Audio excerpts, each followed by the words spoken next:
friends. Happy Tuesday. And yes, the sun is shining in San Diego today. Today, it's a big one. It's actually so big, I almost didn't do it. But before we go into that, let's talk about who I am and where to find me. I am Andrea Kuchin, and you can find me at PhD in Follow-Up. We've got a lovely website. My email address is andrea@PhD in Follow-Up, and you can always text or call me at 858-252-1190. Yes, 858-252-1190, and that actually rings right here. I always have this with me while I'm online, just in case somebody texts me to say there's no sound or something silly like that. This is our Facebook group. It is called PhD in Follow-Up, More Loyal Customers and Referrals for Busy Business Owners. So if that's you, you need to be listening. Actually, I talk about a lot of other things on my show on Facebook. As you probably know, if you've been following me for some time, today's, like I said, is big. In fact, there were several moments when I thought to myself, I'm not the right person to talk about this. This isn't me. I can't do this. It's not who I am. Ring any bells? Can't do it. Imposter syndrome. Don't know enough about it. Not a good example. Bravery. Being brave. What does that mean, to be brave? Well, if you look at it in a slightly different way, like I said in my introduction, I've been using lots of different words in the past to describe what is essentially bravery. One of them is integrity. Okay. One of them could be honesty. Now, if you look at it from that point of view, bravery takes on a slightly different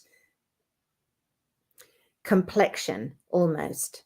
So if my integrity is that I want to spend more time with my family and I start working weekends, what happened? Something changed. There was a shift.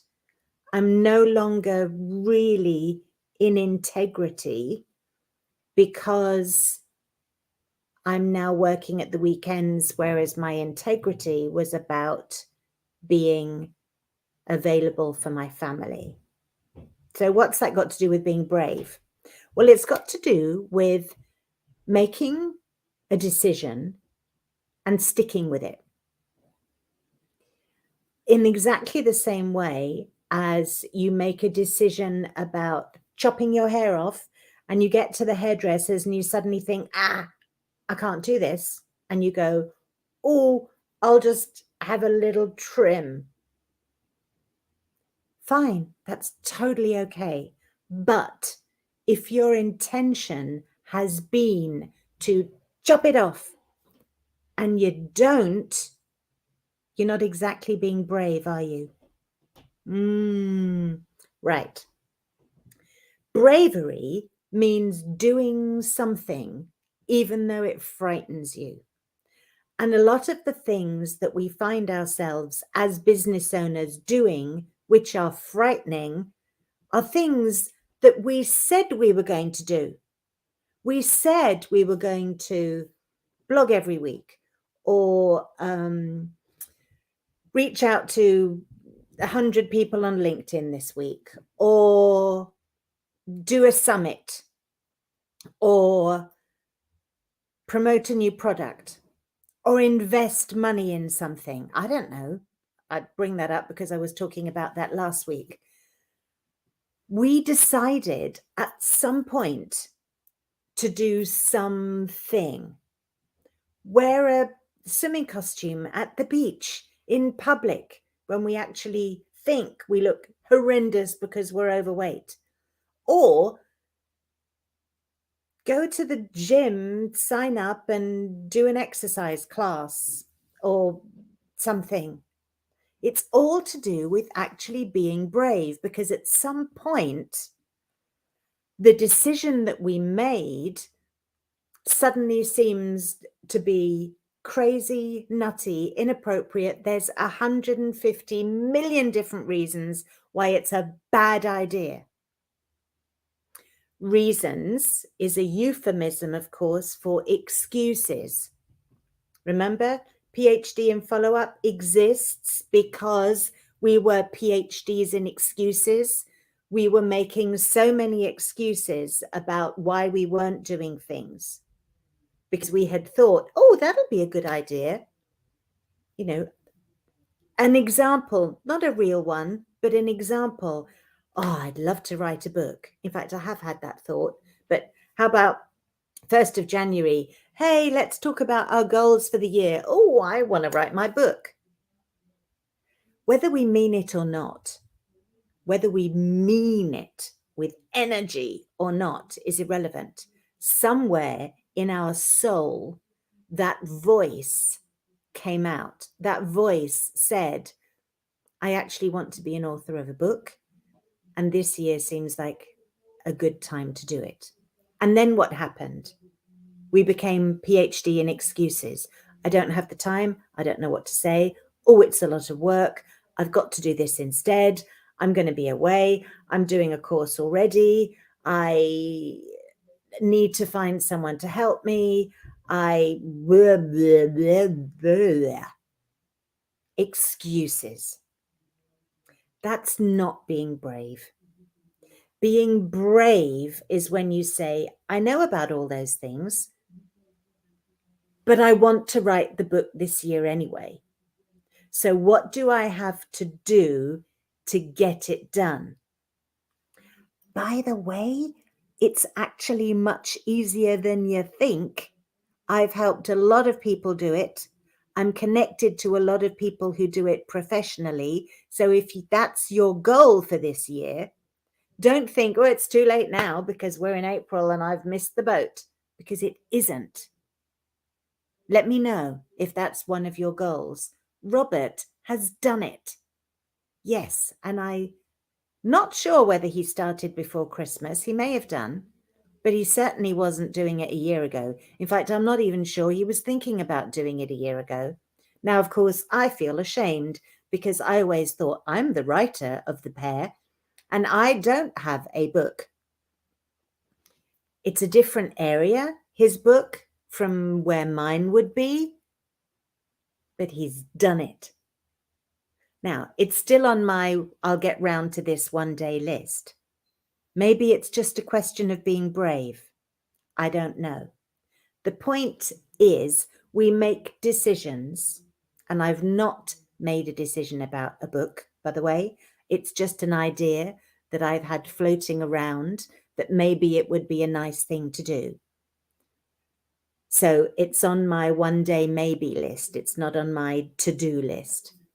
When it gets onto my to-do list, I'm going to have to put on my big girl panties and actually do it, be brave enough to do it. So what's the difference between being brave and not being brave? It's really, really easy. A lot of you think, oh, it's in my head. I've got to be in the right mindset. I've got to do lots of mindset work so that I'm actually in the right state of mind to do all the things that I want to do. No, I disagree. And I've talked about that before. Go back and look at my chicken and egg video. Because that's, again, I had a couple of, that video actually went really well because I started talking and a whole load of things fell into place. And it, again, it was alive. It's just, now it's a video. And I talked about what comes first, because a lot of people think mindset comes first. And I have to disagree, because I think action comes first, because with action comes confidence and proof, right? And I know this because I've been on stage, right? And those few seconds while you're waiting for your introduction to be spoken or for the curtain to come up or whatever it is, and you're in the wings and you're waiting, those few seconds, I always think, what on earth was I thinking? What am I doing? I'm out of here. I don't even want to do this. This was a really bad idea. I become PhD in excuses. My excuses come up, right? And I want to run, but invariably it's way too late by then. And then I find myself walking out in front of a crowd of people, sometimes under blazing lights, and I have to speak or do whatever it is that I'm up there for. I have to present, I have to act, or whatever it is. I've got to do something. And then you know what?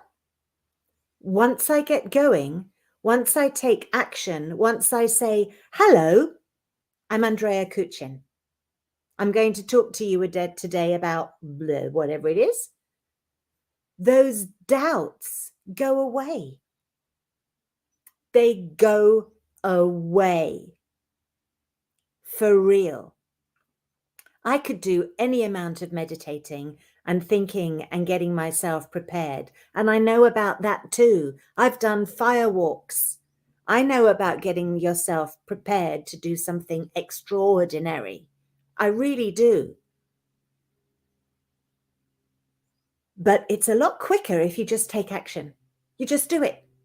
Now, I had a similar situation myself recently. I've been learning, getting myself familiar with new software, a new type of CRM software. Helps you do something, reminds you later. It's very, very quick and easy, just a couple of steps. It's something I'm going to be talking more about later. At the moment, it's in beta testing. It's not going to be released to the public until the 1st of June. It was released to people already involved in the company on the 1st of April. I've been learning how it works. The teachers have said, do this. What did I do? I didn't do it. I looked at it. I reviewed it. I asked other people how they were doing it. I looked to see if there was other information somewhere else about something else that was connected to it, but I didn't do it. Why not? Because I'm a PhD in excuses. I didn't realize that until my business partner, Robert, brought it up. He wasn't accusing me of having excuses. He said he has been PhD in excuses. And we use the name PhD in follow-up to encourage people to follow up better. And yet, still, there are times when my excuses kick in. My PhD in excuses kicks in. And I was saying, I want to see how other people are doing first. I want to figure out the best way of doing this. I don't want to get this wrong and find I make a mistake. I don't know if I've got the time to do this. I don't know if this is the appropriate approach for me to use at this point in building my business. You know, these people say this is not the best approach. All rubbish, all excuses. And I was in a Facebook group and I was hearing that other people were going through the same stuff. So what did I do after a few days? I just did it. I just did it. They said, do this. And I thought, okay, I've run out of excuses. I'm just going to do it. And I did. And it was fine. So I did it again and again and again and again and again. And now I'm thinking, what on earth was I making all that much of a problem about it for? Why was I so frightened of it? Why was I too busy researching it, looking at it, thinking about it, finding out reasons why not to do it, than actually doing it? Why did I do that? That's meaningless. That really doesn't matter. The point was the teaching was enforced again. Taking action makes you confident. Taking action has good results. Taking action boosts morale. What is the difference between taking action and not taking action? Courage, bravery, integrity, which is what I would probably call it, because I actually do believe that I'm an honest person. If I say I'm going to do something, I actually intend to do it. And if I'm doing it for somebody else, I will die getting that done because I promised them I'd do it. I'm not the kind of person who accepts lightly when I don't do things that I say I'm going to do. Oh, I'm by no means perfect because I don't commit to things. People think I have commitment phobia. They say, can you do 100 of those? And I'll say, well, I can definitely do 20, or I can definitely do 50. I'll try to get 100 done. I usually do 100, but I put a barrier of some kind on because I don't want to let anyone down. Consequently, I'm quite well known amongst the people who know me well as the person who does more than I promise, usually, because I promise less, because I don't like to be dishonest. Okay, I like to be in integrity. Oh, with everyone else, myself is a different issue. That's what I'm working on, which is why maybe now is a good time, instead of talking to myself about integrity, to talk about bravery, right? Because excuses are so easy to make, so natural. It's actually a lot easier to not make excuses. It's certainly a lot quicker to just do it. And you know what I learned recently with this thing I was telling you about? This is what makes it really, really important. Once I've taken that step, once I've been brave, done the thing, I can support other people. And that's what that's what the oxygen is in my life. That's what nurtures me. That's my food. That's what keeps me going, helping other people. So what on earth was I thinking, coming up with all these excuses, which are actually holding me back from helping other people? Now, that's an awful lot to digest, but it's really, really important. And I've said it in lots of different ways, many different times, because I think it's a message that bears repeating. I think that because I know I need to hear it a lot. Maybe you do too. So being brave is about doing what you said you would do. It's about integrity, but it's more about just doing it rather than thinking about what could go wrong or being afraid of those things that we're afraid of, making those excuses, having those reasons to not do it. Being brave is just doing it. Doesn't matter whether you're not in the right mood. You can't always be, can you? Just do it. I know it's a bit of a cliche. I wish I'd, what's the word? I wish I'd trademarked that one. Being brave isn't hard. In fact, it's a lot easier, as in it takes less work, right? I don't have one of those faces that looks naturally smiley, right? In fact, I tend to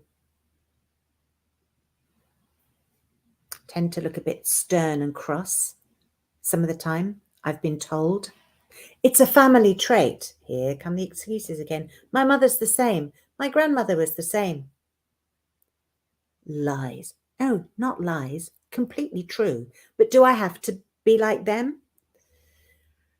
Not so long ago, I actually read that it takes more muscular effort to frown than it does to smile. So even though it comes naturally to me to look less than happy, if I made the effort to look happy, I would be using fewer muscles and less energy. That's massive. That is huge. It's a clear example of how doing the right thing, the better thing, the braver thing, putting a little bit of effort in at the beginning is actually the easier way of doing something. It takes less effort. Look it up. I mean, I've read this in more than one place. There must be a medical journal somewhere that's got it written in.